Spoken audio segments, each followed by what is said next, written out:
अस्सलामु अलैकुम वरहमतुल्लाहि वबरकातुहू। आपका खैर मकदम है। इमाम गज़ाली की ज़मानाए मारूफ किताब तहफ़्फ़ुतुल फ़लासिफ़ा की लेक्चर 6 के अंदर, जिसके अंदर हम पॉइंट नंबर 9 से हम शुरू करने जा रहे हैं इंशाअल्लाह। और ये डिस्कशन जो हमारा चल रहा है ये प्रूफ नंबर 1 का चल रहा है, ठीक है, प्रूफ नंबर 1 का।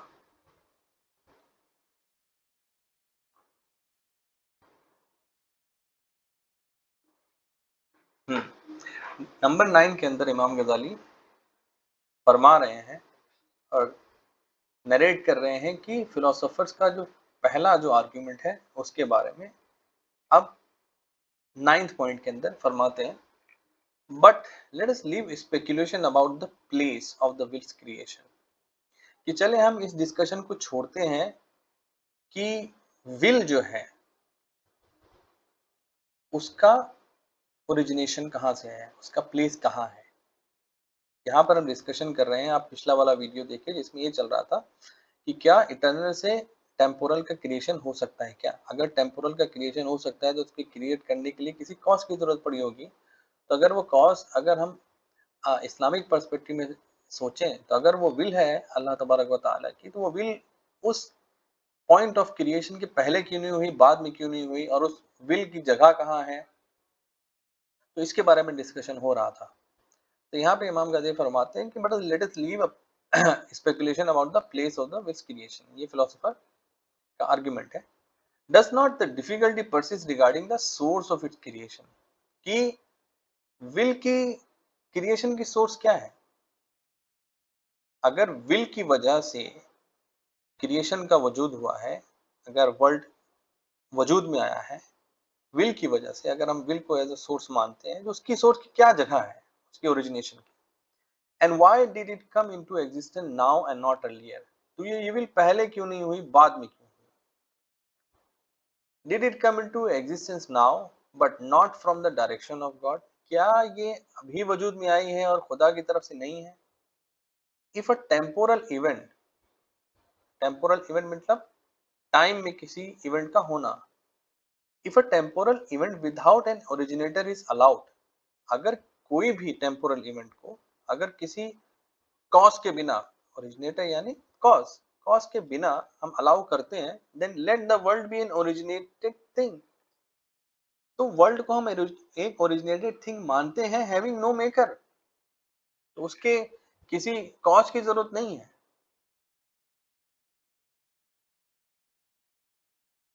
अगर हम उस विल को, जो डिस्कशन हो रहा है, अगर हम खुदा की तरफ से नहीं मानते हैं तो फिर टेम्पोरल इवेंट को हम वजूद में मान सकते हैं और फिर उसके लिए किसी मेकर की जरूरत भी नहीं है, अगर आप उसको अल्लाह तबारक व तआला की तरफ नहीं ले जा रहे हैं, नहीं मंसूब कर रहे हैं। Otherwise what difference is there between one originated thing and another.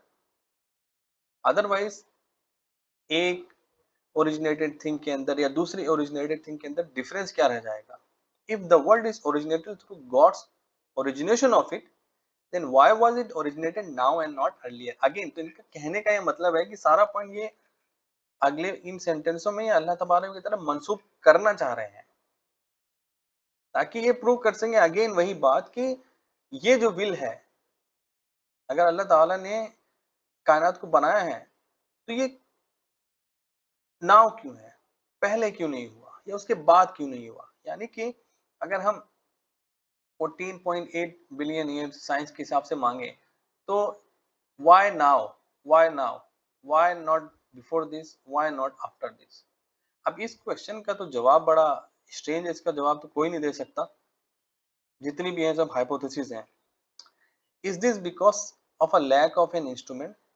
क्या इसकी वजह ये है कि कोई इंस्ट्रूमेंट की जरूरत थी इसको पहले क्रिएट करने के लिए या बाद में क्रिएट करने के लिए, या पावर की कमी थी या पर्पस की या नेचर की, such that once these are replaced by existence the world came to be originated now।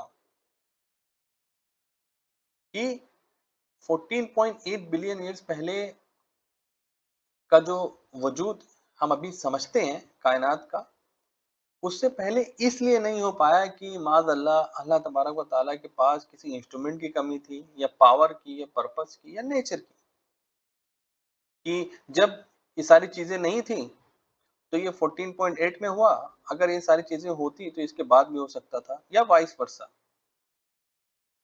But then the same difficulty recurs, मगर उसके बाद भी सेम डिफिकल्टी आएगी कि वही विल पहले थी बाद में नहीं, और is it's not being created earlier due to the lack of a will, कि वो विल की वजह से वो पहले क्रिएट नहीं हुई, कि अल्लाह तबारक व तआला ने चाहा कि भाई मैं अब इस कायनात को क्रिएट करूंगा, उससे पहले नहीं चाहा। भी उसकी पावर है, उसकी विल है, वो जो चाहे करे, मगर सवाल फिलोसोफर कर रहे हैं कि क्यों। अब वो खुदा के विल पे ही सवाल कर रहे हैं, but then the will would require another will.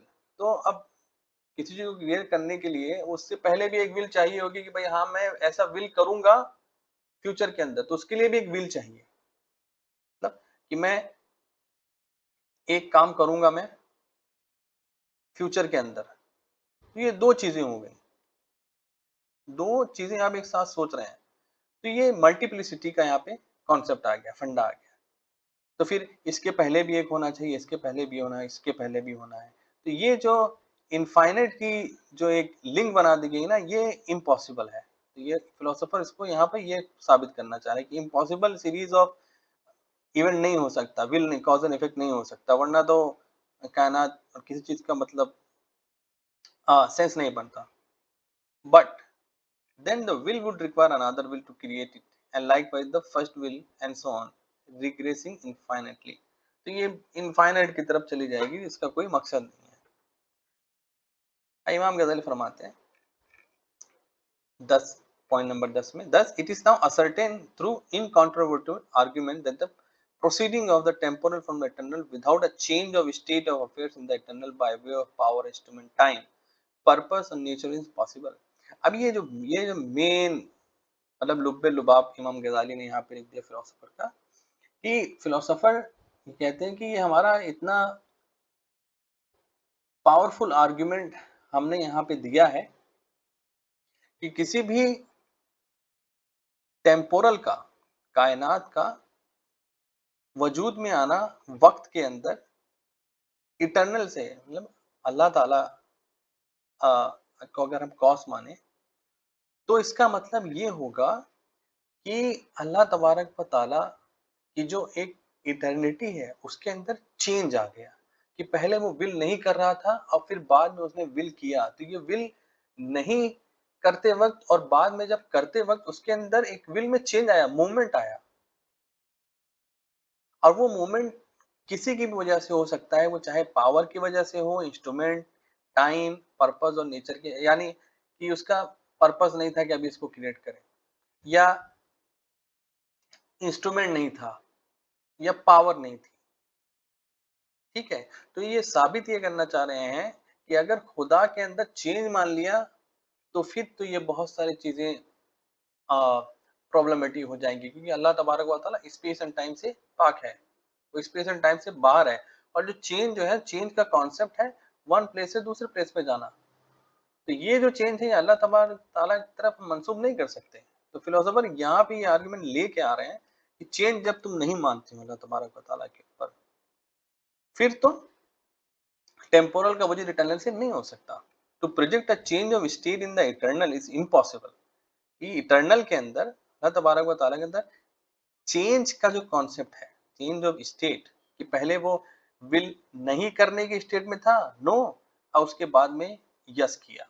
ये जो चेंज ऑफ स्टेट हुआ है फ्रॉम नो टू यस, ये चेंज है वो अल्लाह तबारक व तआला मंसूब नहीं कर सकते, because the argument regarding the change that comes about is similar to the argument regarding any other change।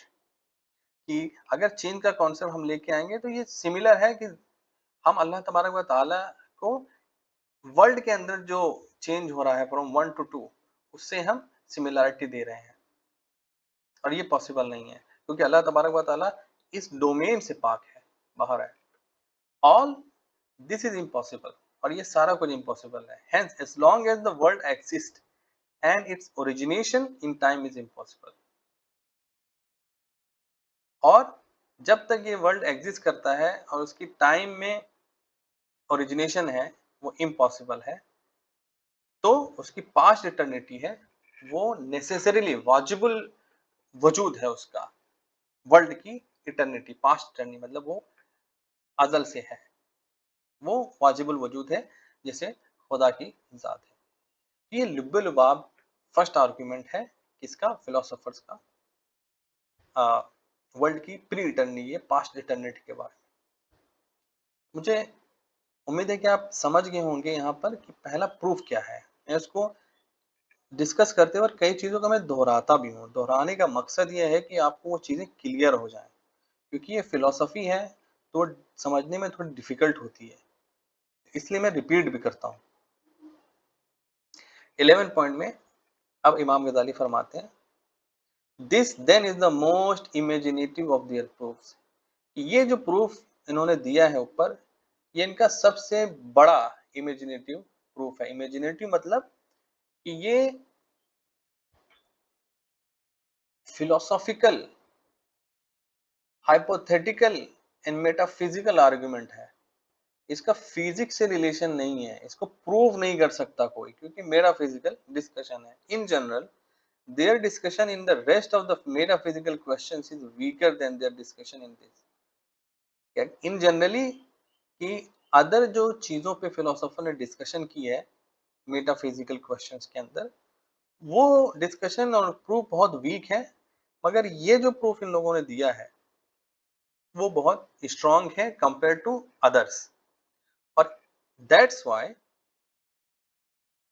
since here they are able to indulge in various type of imagining, they are unable to pursue in other question। कि यहाँ पर उनके पास एक scope था कि कई सारी चीजों में वो इमेजिनेशन करके आर्गुमेंट प्रोवाइड कर सके। For this reason we have given priority to this question. और इसी वजह से इमाम गजाली फरमाते हैं कि सबसे पहली प्रायोरिटी हमने इस किताब में इस क्वेश्चन को दी है, presenting first the strongest of their proof, ताकि सबसे पहले है उन फिलोसोफर का जो सबसे स्ट्रॉन्ग प्रूफ है हम उसको डिस्कस करें।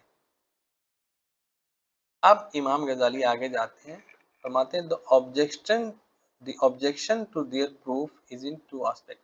अब इमाम गजाली नंबर 12 के अंदर अब कह रहे हैं कि ये जो आर्गुमेंट फिलोसोफर ने दिया है, इनका जो प्रूफ है उस पे ऑब्जेक्शन कर रहे हैं इमाम गजाली, अब उसका रद्द कर रहे हैं, और वो भी कितने तरीकों से, दो रेस्पेक्ट से, दो वजूहात से, दो तरीकों से।